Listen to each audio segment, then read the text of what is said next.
Ramones, Blondie, Tucking Heads, Yankees, Mets, Giants, Jets, LIEGWB, FTR, and the BQE. Bus stops, taxi drivers, walk ups and high rises, Beaker Street and Mulberry, and the Staten Island Ferry, Rikers Island, Wall Street, MoMA, Lady Liberty, Park Slope.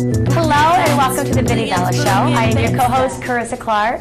Hello, wherever you are. We have a fantastic, smart guest by the name of Joe Montaperto. And he is Sicilian, and he has written a memoir, and he is really nice. So without further ado, yours favorite and mine, Mr. Vinny Vella. The title of the book is The Edge of Whiteness. It's because I was always kind of on the edge of whiteness all the time. What does that mean? basically, I was born in a real Italian neighborhood in Brooklyn, one of those old-time Italian neighborhoods, and Cavallaro was real. Everybody was just really Italian. I didn't know any better. I didn't know there was any other people other than what happened was we had all this whole family, and we all, this big Italian Sicilian family, and we all moved to this town in New Jersey called Roselle, which was very white. I mean, like my three sons kind of white. Not like, not Italian. Your three sons are kind of white? No, not like the TV show. Remember the TV show, My Three Sons? Yeah.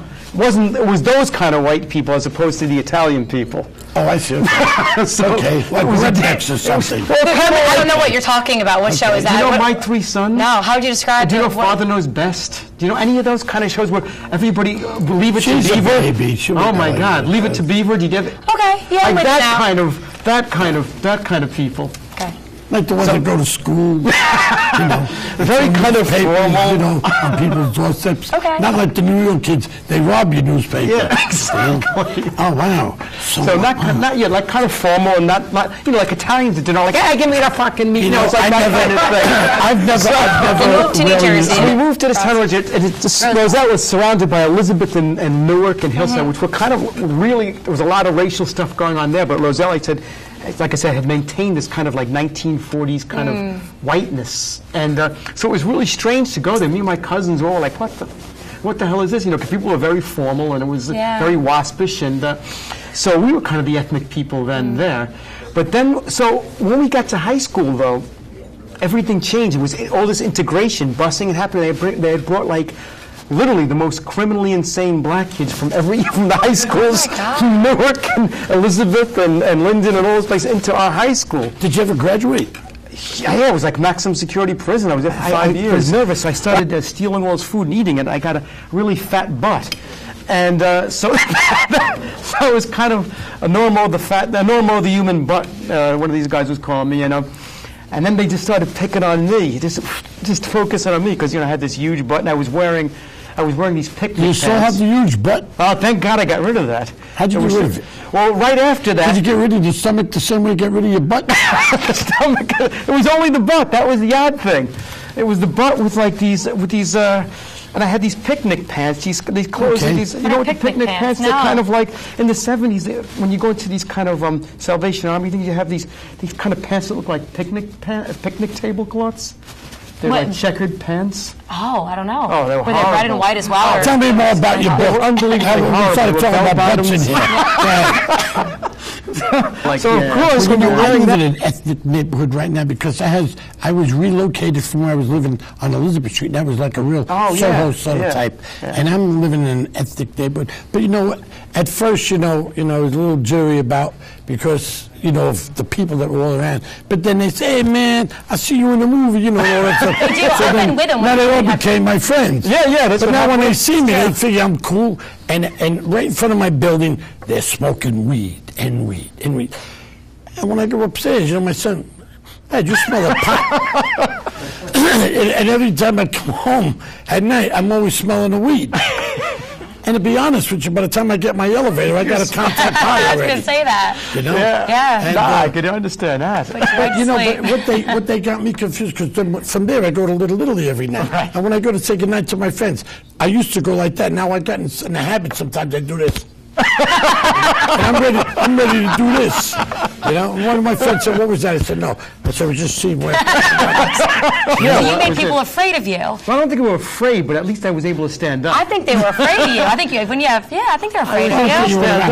I'm a boxer. Well, I think so. I said he beat up some people. I think it kind of instills a little bit of fear. I just fought because I didn't want to get beat up anymore. Yeah, so smart. I had to. Everybody else was getting their ass kicked, so I just said, I got to do something. But, I mean, that is a little bit more productive. I mean, if real men fight with their hands, they don't fight with weapons.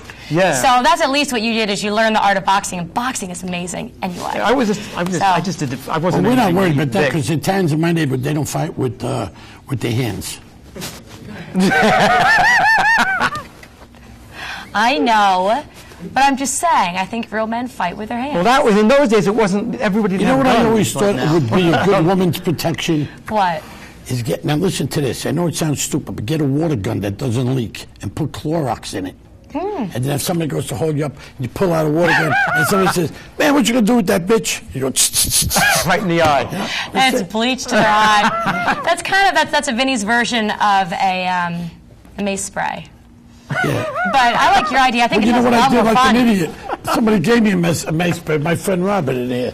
And I didn't know what that did, and I sprayed it. Good thing I didn't have it up. And it still burnt my eyes. Had all of my freaking shirt on my chest. But you know what it should be? I just wish that things were more undercover. Like, what am I going to have, like a water gun, laying around in my pocketbook or my coat pocket? But something that's smaller, like a little lipstick if you got holder, stopped, and it's a pump like the the lipstick pump, you could say, I gotta meet my friend. She needs some Clorox. She's in a laundry mat. I'm going to meet her. I didn't have nothing to put in, so I put in a gun.